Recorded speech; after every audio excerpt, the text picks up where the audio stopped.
তো কাজেই ডক্টর মোহাম্মদ ইউনূস এখন যে পোর্টফোলিওতে আছেন, পদপদবীতে আছেন, ইটস এ পলিটিক্যাল পোর্টফোলিও এবং he is holding a political office.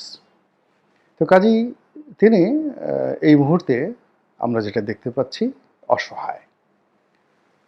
তার কোনো আহ্বান আমরা এখনো পর্যন্ত শুনিনি। He has not invited anybody. তিনি পুলিশের দায়িত্ব নেননি, আর্মির দায়িত্ব নেননি, কোনো দায়িত্ব তিনি নেননি। এবং আমরাও তার কোনো একটা বক্তব্য নিয়ে যে আমরা আশ্বস্ত হব এরকম কোনো ঘটনা আমরা শুনিনি। অথচ আমাদের টাকায় যমুনার জল গড়াচ্ছে। অর্থাৎ তিনি যে ভবনটিতে থাকেন এটির নাম যমুনা। তো ওখানের যে গার্ড, সিকিউরিটি গার্ড, টাকা পয়সা, খাবার দাবার, চিকিৎসা যা কিছু সব তো আমাদের রাষ্ট্রের টাকায় হচ্ছে। গ্রামীণ ব্যাংকের টাকায় বা গ্রামীণ ফোনের টাকায় হচ্ছে না। অথচ তিনি নিজেকে সব কিছু থেকে আড়াল করছেন। তার সঙ্গে আজ পর্যন্ত পুলিশের আইজি সাহেবের কয়বার দেখা হয়েছে, ক্যাবিনেট সচিবের কয়বার দেখা হয়েছে, তারপর সমাজের অন্যান্য স্তরের নেতৃবৃন্দ কয়বার দেখা হয়েছে আপনারা একটু খুঁজে দেখেন। এবং তাদের সঙ্গে দেখা হওয়ার পর তিনি কোনো দায়িত্ব নিয়েছেন, কর্তব্য পালন করেছেন এবং তার সেই দায়িত্ব এবং কর্তব্য পালন করার ফলে কোনো কিছুর উন্নয়ন ঘটেছে এই সমাজে, এ রাষ্ট্রে। তাহলে আপনি একভাবে চিন্তা করবেন, আর যদি কোনো কিছুর উন্নয়ন না ঘটে থাকে তাহলে ধরে নেবেন তিনি অসহায় অবস্থায় পড়েছেন। সেটা তিনি নিজের কারণে করেন বা কোনো লোকের যাকে বলা হয় অসহযোগিতার কারণে তিনি অসহায় হয়েছেন কিনা এটা ভিন্নতর প্রসঙ্গ। ফার্স্ট প্রসঙ্গটা হলো তিনি একেবারে অসহায় অসহায় অসহায়, এতে কোনো সন্দেহ নেই। Number one. নাম্বার টু হলো যে তার আপনজন প্রিয়জন ক্রমশ তার থেকে দূরে সরে যাচ্ছে। আমি নাম বলবো না, আমি অন্তত পক্ষে 10 জন লোককে জানি বা চিনি যারা ব্যক্তিগতভাবে ডক্টর মোহাম্মদ ইউনূসের খুবই ঘনিষ্ঠ ছিলেন, মিডিয়াতে, রাজনীতিতে, প্রেস ক্লাবে, আরও অনেক জায়গাতে। এবং তারা মনে প্রাণে শেখ হাসিনাকে বদদোয়া করতেন, সমালোচনা করতেন এবং কেন ডক্টর মোহাম্মদ ইউনূসকে যাকে বলা হয় এরকম অপদস্থ করা হচ্ছে এই জন্য তারা আড়ালে আবডালে প্রকাশ্যে গোপনে বিষোদ্গার করতেন আওয়ামী লীগের। তো সেই মানুষগুলো শেখ হাসিনার পতনের পর তারা 24 ঘন্টাও খুশি থাকতে পারেননি এবং ডক্টর মোহাম্মদ ইউনূসের কল্যাণকামী হয়ে ডক্টর মোহাম্মদ ইউনূসের জন্য তারা কিছু করতে পারেনি। এখন তাদের অনেকেই ডক্টর মোহাম্মদ ইউনূসের বিরুদ্ধে কথা বলছেন, ইউনূস বিরোধিতাকে উস্কে দিচ্ছেন এবং বিভিন্ন মহল থেকে সাধ্যমতো খুঁচিয়ে খুঁচিয়ে ডক্টর ইউনূসের ভুল এবং ত্রুটিগুলোকে প্রকট আকার ধারণ করে, যদি এখানে একটা সুই ঢুকানো যেত এখন সেখানে বিশাল ফলা ঢুকানো যাচ্ছে, এইভাবে বড় বড় গর্ত তার একান্ত আপনজন যারা আছেন তারা করছেন এবং খুব কৌশলে তারা সরে গিয়েছেন এই 3 মাসের মধ্যে। এর মধ্যে সাংবাদিক আছেন, এর মধ্যে বুদ্ধিজীবী আছেন, এর মধ্যে অর্থনীতিবিদ আছেন, এর মধ্যে আইনজীবী আছেন, এর মধ্যে পলিটিক্যাল লিডার্স আছেন। সবাই ধীরে ধীরে ধীরে ধীরে দূরে চলে গেছে এবং এই মুহূর্তে তার পক্ষে সারা বাংলায় অথবা দেশের বাইরে কথা বলার মতো একজন লোকও নেই। আর বলবেনই বা কী করে?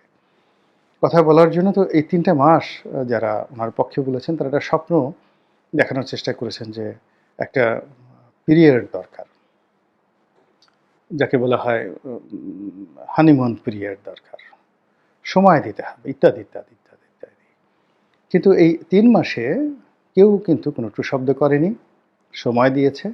কিন্তু সময় দেওয়ার পর এমন কোনো ঘটনা ঘটেনি, এমন কোনো দৃশ্য তৈরি হয়নি, এমন কোনো শব্দ আমরা শুনিনি যার ফলে আগামী 3 মাস, আগামী 6 মাস, আগামী 3 বছর, আগামী 6 বছর আমরা এই ভদ্রলোকের প্রতি নির্ভর করতে পারি।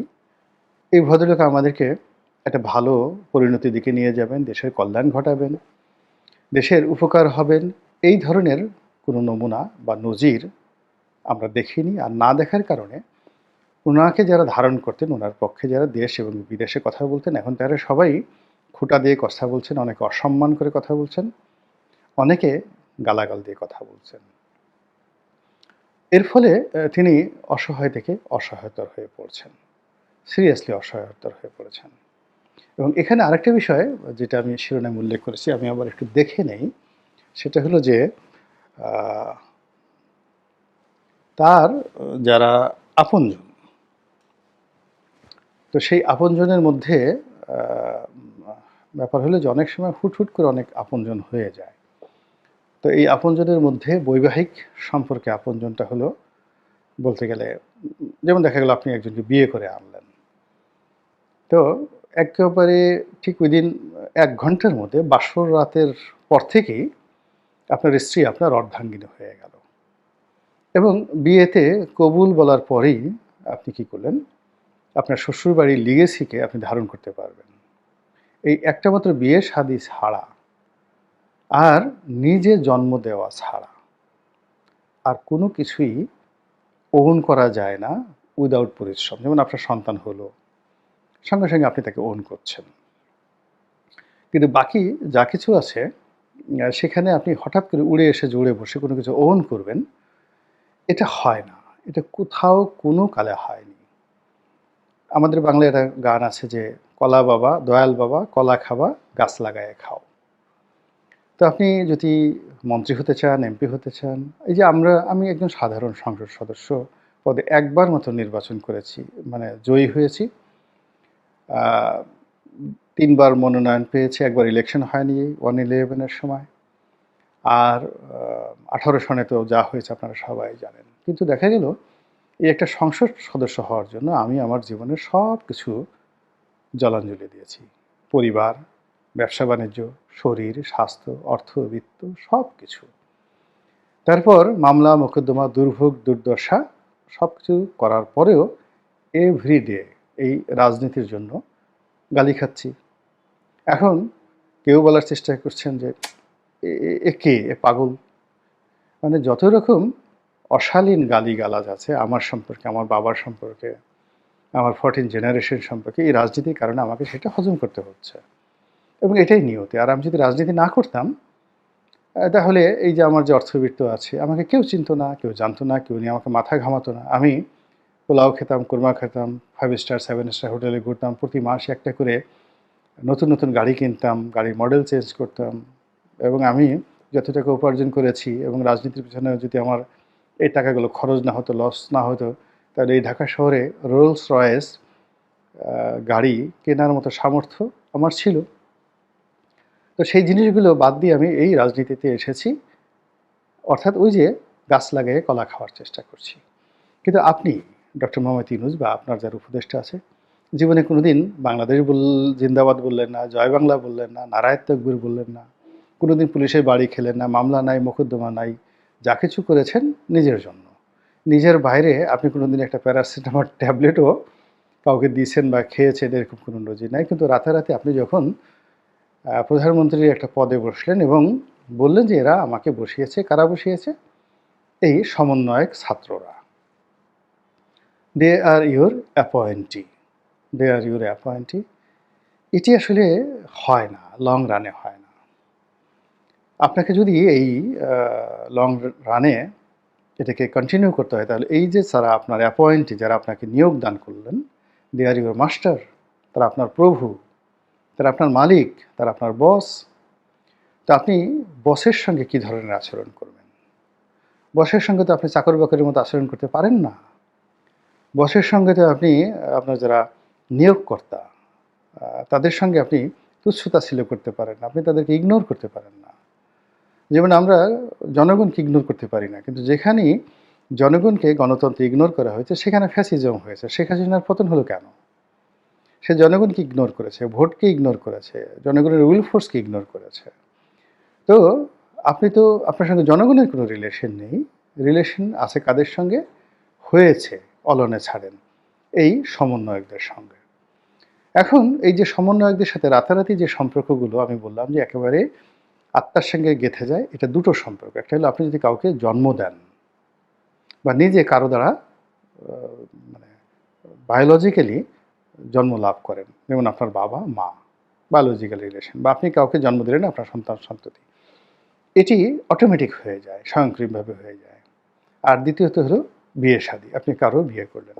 তো এখন এই যে সমন্বয়কদের সাথে যে আপনার সম্পর্ক, এই প্রকৃতির এই দুটো নিয়ম, বিয়ে-শাদী, এই সমন্বয়কদের কারো সঙ্গে আপনার এরকম বিয়ে-শাদীর সম্পর্ক নাই। আর কারোর সঙ্গেই আপনার এই বায়োলজিক্যাল কোনো রক্তের সম্পর্ক নেই। আপনি কারো পিতাও নন, আর কেউ আপনার সন্তান নয়। ফলে এই যে বক্তব্যটি, এটি একটা একেবারেই যাকে বলে, আপনি যাদের দ্বারা অ্যাপয়েন্টেড হয়েছেন এবং আপনার যারা অ্যাপয়েন্টি মানে নিয়োগকর্তা, তাদের সঙ্গে আপনার এই সম্পর্কটা গড়ে তুলতে হবে প্রফেশনালি। এবং আপনার গ্রামীণফোনে যারা চাকরি করে, অন্যান্য জায়গাতে চাকরি করে, তাদেরকে তো আপনি পে করেন। কিন্তু এই সমন্বয়কদেরকে তো আপনি পে করেননি। তাদেরকে কোনোদিন একটা পাঞ্জাবি আপনি কিনে দেননি। আপনি যে একটা গ্রামীণ চেকের যে পাঞ্জাবিগুলো পরেন, আপনি তো ইচ্ছে করলে এই যারা সমন্বয়ক আছে ১,০০০ সমন্বয়ককে ডেকে নিয়ে, আমি তোমাদেরকে এই আমার যে গ্রামীণ ড্যানোন কোম্পানি ছিল সেটার ১ কাপ দই ৳২০ বা ৳৫০, তোমাদেরকে ১ কাপ করে দই খেতে দিলাম। আর আমি গরিব মানুষ, আমার কোনো টাকা পয়সা নাই, কী দেবো ভাই, আমার যে গার্মেন্টস, আমি যে জামা কাপড় পরি, এরকম তোমাদেরকে আমি ১,০০০ মানে পাঞ্জাবি দিলাম। সেটা তো আপনি করেন নাই। তাহলে এদের সঙ্গে আপনার রিলেশনটা কি? শেখ হাসিনা, আপনি দেখেন কয়দিন পর ১৫ দিন ১ মাস পরই তার নেতাকর্মীদেরকে, সাহিত্যিকদেরকে, কবিদেরকে, ব্যবসায়ীদেরকে সেই গণভবনে ডেকে সে শাহী খাবার খাওয়াতো। সরকারি খাবার, রাষ্ট্রের খাবার। যারা খেতে যেতেন তারাও সম্মানিত হতেন। আর শেখ হাসিনার সঙ্গে তাদের একটা অ্যাডাপশন হতো। এই অ্যাডাপশনের কারণে এখন লোকজন কাঁদছে শেখ হাসিনার জন্য। শেখ হাসিনাও তাদের জন্য কাঁদছে। আপনি এখান থেকে চলে গেলে কেউ আপনার জন্য কাঁদবে না। এখন আপনার জন্য কেউ কাঁদছে না, বিকজ আপনি এই ৩ মাসের মধ্যে সমন্বয়কদের সঙ্গে কোনো অ্যাডাপশন তৈরি করতে পারেননি, সম্পর্ক তৈরি করতে পারেননি। ফলে কি হলো, এই ক্ষুদ্র একটা বিষয়, আপনি ২ জন বা ৩ জন উপদেষ্টাকে নিয়োগ দিয়েছেন, এটি নিয়ে সমন্বয়করা ক্ষেপে গিয়েছে, তারা আল্টিমেট টাইম দিচ্ছে। কেউ বলছে নোয়াখালী থেকে সমন্বয়কদের মানে উপদেষ্টা নিতে হবে। কেউ আপনার ব্যক্তিগত বিষয় নিয়ে সমালোচনা করছে। আপনি আমলাতন্ত্রের খপ্পরে পড়ে গেছেন। তারপরে অনেকে এই কথাও বলার চেষ্টা করছেন যে আপনার বিরুদ্ধে রাজনৈতিক শক্তিগুলো সব ঐক্যবদ্ধ হচ্ছে, এবং রাজনৈতিক শক্তি ঐক্যবদ্ধ হওয়ার ফলে তারা ফাঁসির দড়ির দিকে ক্রমশ এগিয়ে যাচ্ছে। বুঝতে পারছেন যে তাদের মনোবেদনাটা কোন পর্যায়ে? ফলে আপনি কেবল নিজে যে অসহায় হয়ে পড়েছেন তা নয়। আপনাকে যারা নিয়োগ করেছে, আপনার সঙ্গে যারা চলেছে, আপনাকে যারা সমর্থন দিয়ে যাচ্ছে এখনো পর্যন্ত, তারা প্রত্যেকটা লোকই বাংলার জমিনে অসহায় হয়ে পড়েছে।